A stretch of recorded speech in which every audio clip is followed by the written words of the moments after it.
Welcome to the Leaders in Payments podcast, where we talk to C-level leaders from across the payments landscape. We'll be discussing the products and services that impact the payment space today, as well as trends and predictions for the future of payments. We will also hear stories from our guests about their journeys to the top.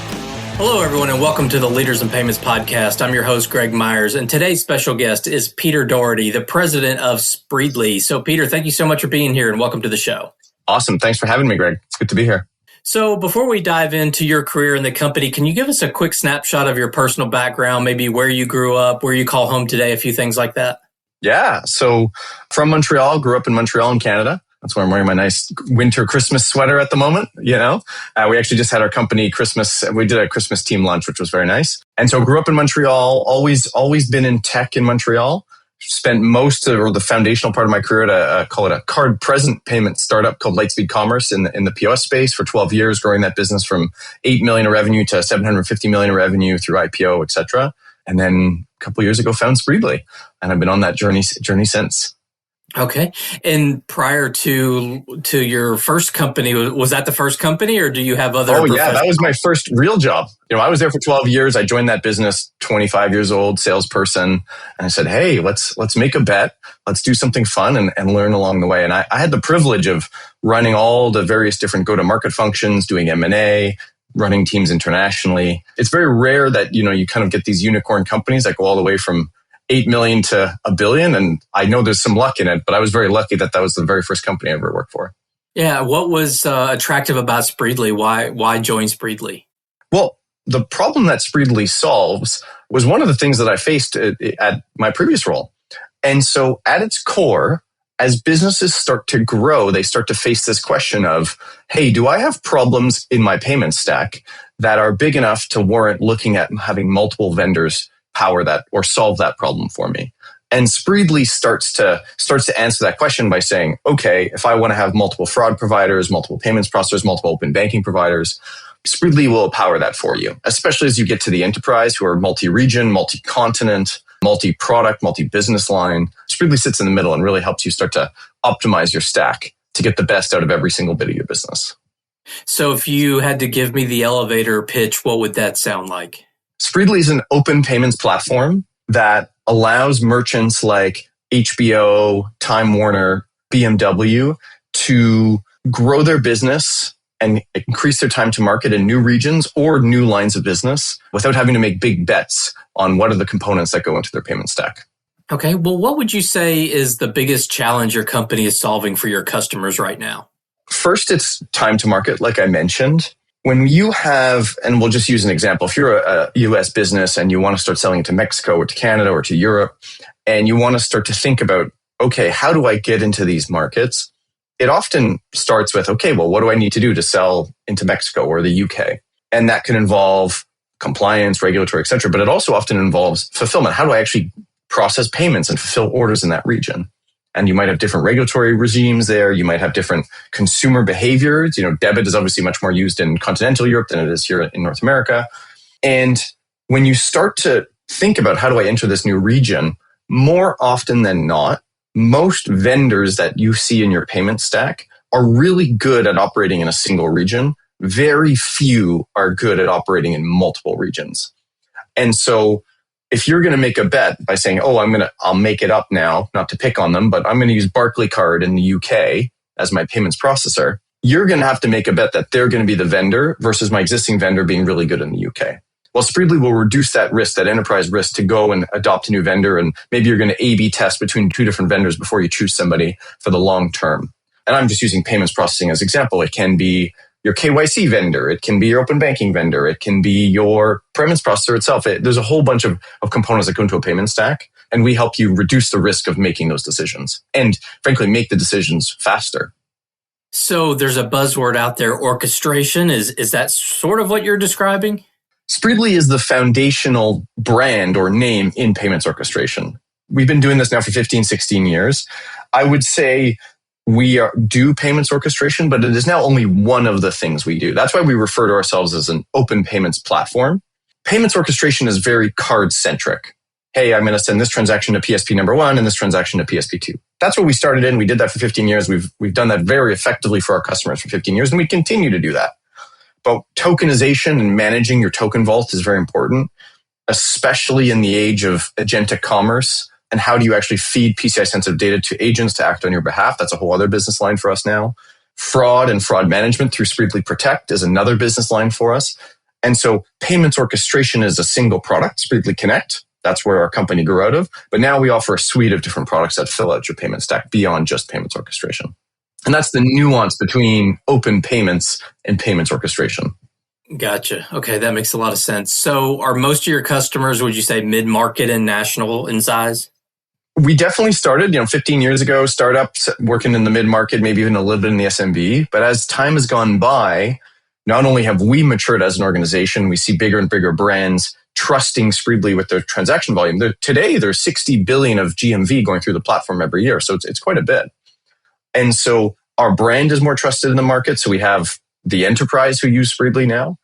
And also, we've also shifted from a market perspective, going from, call it, the early adopters of this idea of payments orchestration, this niche thing, to now it's more, okay, we're in the early majority. It's much more mainstream. So you're seeing much bigger brands make the decision to move towards this idea of open payments. Well, what would you say differentiates you from your competitors out there? I think first is Spreedly is always innovating. We're always looking at what is the payment stack holistically and what does success look like for a payments manager? And so back to the the nuance between payments orchestration and open payments. Payments 10 years ago, when the idea of payments orchestration was still new, was very card centric. Then we saw the rise of APMs and LPMs. Now tokenization is very hot because of agentic commerce and agentic commerce's ravenous hunger for payments data to be able to transact ever more frequently. And so when we talk about why Spreedly is the right choice when you're looking for an open payments platform, it is because Spreedly provides a platform that touches your entire payment stack versus just being card centric or just being in a single region. We've also been doing this for quite a while. The infrastructure is enterprise grade. And we have not only innovative startups in the mid-market who use Spreedly, but we also have blue chip names like a Priceline or an HBO or the New York Times that use Spreedly as well. And so our platform can flex from an aspirational business doing 50 million a year and really growing very aggressively to a global enterprise. Okay, well, let's talk a little bit about the future. Where do you see the biggest growth opportunity in your segment of payments?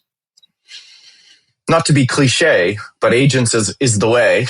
When we talk about the future of payments, even ignoring Spreedly for a second, we're talking about how are agents going to transact on my behalf? If I'm a consumer and I'm looking for a pair of shoes, I go to adidas.com and I'm going to go browse and look around and try and pick a pair of shoes. And maybe this is just me because sometimes I shop too much. I'm going to spend an hour doing that. If in the world of agents, you're going to say, hey, I need a new pair of sneakers. And they're going to look at all of my past history. They're going to look at my preferences, et cetera. And they're going to make a snap decision within half a second. And they're going to transact so rapidly. And so when we talk about the future of payments, it's about the agents being the front end of commerce. But for the payments infrastructure providers like us, it's going to be how do we feed agents to transact more effectively, but also to help them fulfill their mandates on behalf of the consumers that they represent. That is fundamentally the future of payments that we're headed towards, which I'm very excited about. Then you start to get into the whole question of, does the infrastructure that's out there today of the card brands and the alternate payment methods, are they ready to support that, what we think is going to be this tremendous boom in transaction volumes that are transacting on the internet? Not that there already isn't a lot, but you think humans shop fast and e-commerce is fast? Just wait till agents start making billions of dollars of transactions in milliseconds. It's kind of like the difference between the New York Stock Exchange 20 years ago with traders on the floor to, today it's all programmatic trading and the velocity that happens. That's what's about to hit e-commerce. Yeah, it's interesting because I have a lot of these discussions and I'm curious your thoughts. Like, do you see a difference in agentic commerce versus the payments? To me, they're sort of two separate things, right? Because the commerce part is the search, the discoverability, the fulfillment, and the payments is kind of what we traditionally think as a transaction going through. I mean, do you see it that way or do you see it differently? Yes and no. So commerce for sure is how do you discover products? How do you choose what pair of sneakers are you going to buy? Are you going to buy a pair of Nikes or a pair of Adidas? And then how does it get fulfilled? That's not the payments infrastructure, but payments and the payment transaction is integral to that whole experience. And yes, the agent is solving for product discoverability. Are you going to find some new brand that you've never bought from before? They're going to make sure that the shipping address is right. But in the transaction, the agent still needs to manage the transaction. And that's why you see, the large LLM providers like OpenAI and Google, both of them over the last 6 months have put out agent payment protocols, different than, MCP. That's more the data transact. We're talking about the payments protocols for agents. Because for that commerce transaction to happen, once you've figured out, or once the agent has figured out what pair of shoes you're going to buy, you still have to execute the payment. And the agent has to have the authority, which we need to be sure of from the consumer. They need to know, is the agent authorized to spend? If I give it a budget of $100 and they want to spend $120, it needs to go back to the human for approval. But the future of agents is that might happen without the approval. And then that, what is called a mandate, has to be transferred to the merchant to be able to, okay, I accept this mandate, I'm going to ship the shoes. Because conversely, here's a good question. What if the agent buys the wrong thing or makes a mistake? It's the wrong size, it's the wrong color. Who's responsible? Right. And the consumer does a chargeback. That's transaction. That's payments infrastructure. So that's why it's yes and no. I agree with you. It's commerce versus transactions, but the transaction is integral to commerce. Yeah, I love that analogy or explanation. I think you're spot on. So what does success look like for your company over the next, say, 3 to 5 years? Spreedly is a growth business. We've been doing this for 15, 20 years now. And we're still, what we feel is we're at the very beginning of this massive change in the payment space. Open payments as an idea where you have a single provider to provide the software for your entire payment stack is still a relatively new idea in the sense of you might have multiple providers behind Spreedly. And we're growing very nicely. Our GMV is growing very nicely. We have blue chip logos signing up for Spreedly. And we have this belief that we're still at the very early innings of what could be a massive market. And this is the transformation of payments infrastructure being, okay, I'm going to go to one vendor and get everything. We saw that through the rise of mobile and the rise of brands like Stripe and Adyen. Great businesses, by the way, but just from a different type of problem that they solve. To now, okay, the simplicity of doing a best of breed approach is there's a much higher degree of simplicity now instead of having to go and find 5 different vendors to solve this problem. And that's really the future for Spreedly, is abstracting away the complexity of being multi-region, being best of breed in your payment stack, and reducing the risk, by the way, of maybe making the wrong vendor choice. Because no vendor is the best at everything. So I know we've probably answered this question, but I'm sure there are more trends out there. But what do you think are the biggest trends that are reshaping the payments industry right now? Some people hate it when I say this, but payments as a space is like the fastest moving oil tanker you've ever seen. It's this huge business. The TAM of payments is huge. It's one of the biggest markets in the world. And it's moving really fast. And that's actually one of the things personally I love about the space. There's so much happening all the time, but it also takes a really long time for innovation to kind of propagate through the system. It took us 20 years to roll out EMV chip cards in the US, Yeah, I have to laugh. How long did we talk about that for? Forever.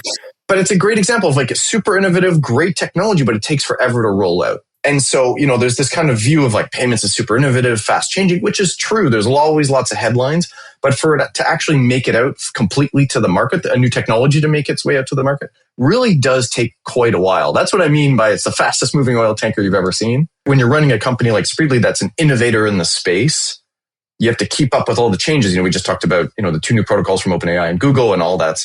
But how long does it take for the enterprise to adopt it? That might take a while. And so balancing the innovation, being a software innovator with being a successful, profitable company, that you got to be a little bit realistic about how fast the enterprise is going to adopt some great new technology. Not that it's bad, is one of the interesting things for Spreedly.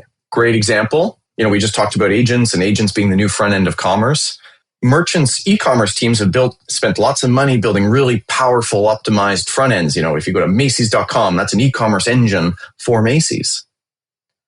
The front end is going to go to, and I'm a Gemini user, less of a ChatGPT user, like it's going to Gemini and asking for something. Hey, maybe Macy's has that. That's the new front end. And that's some of the true disruption we're going to see in the space, where the front end of commerce is now the LLM interface. And we, as the infrastructure providers, have to feed those versus call it the merchant's native website. So besides AI and agentic commerce or agentic payments, however you want to phrase it, the other big one that I often hear about are stablecoins. So just curious your thoughts on that.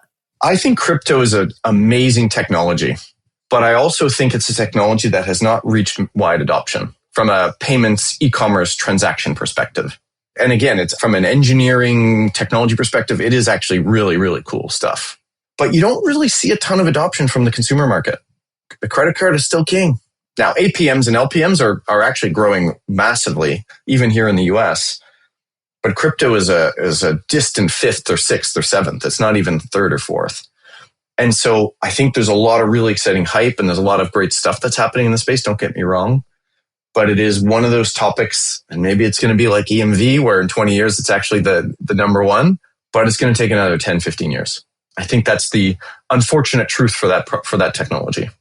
Okay. A couple of final questions. So if you could go back and give yourself advice at the start of your career, what would that be?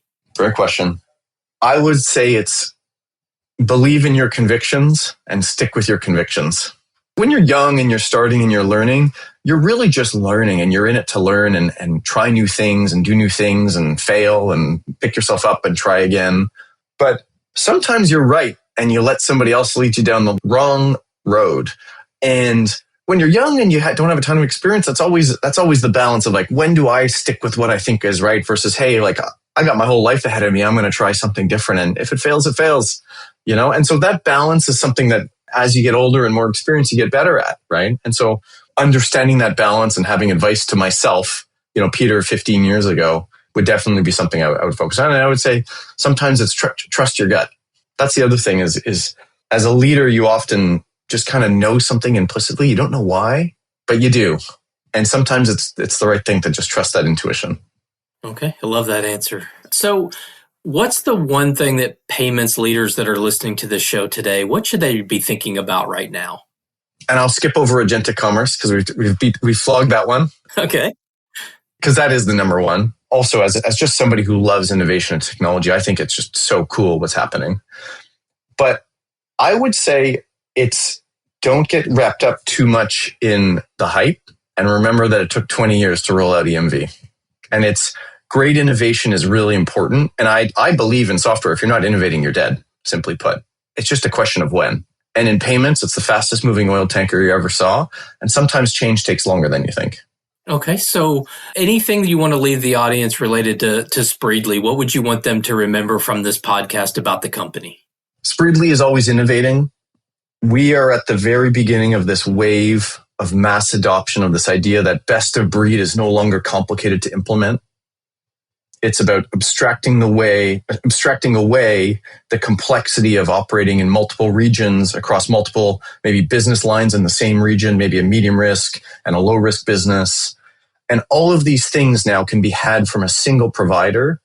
And we are the go-to brand, or we are the leader for companies that are looking to build their revenue or grow their revenue globally. Spreedly helps brands continue to grow revenue globally. That growth and that time to market is what we are great at. Okay, well, I think that's a great way to wrap up the show. So, Peter, thank you so much for being here today. I know your time is very valuable, so I really appreciate the time and for you being on the podcast today. Awesome. Well, thanks for having me, Greg. It was a good time. And to all you listeners out there, I thank you for your time as well. And until the next story.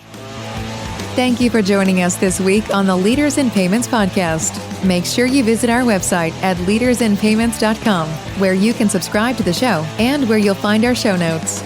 If you enjoyed listening, please share on your social channels as well.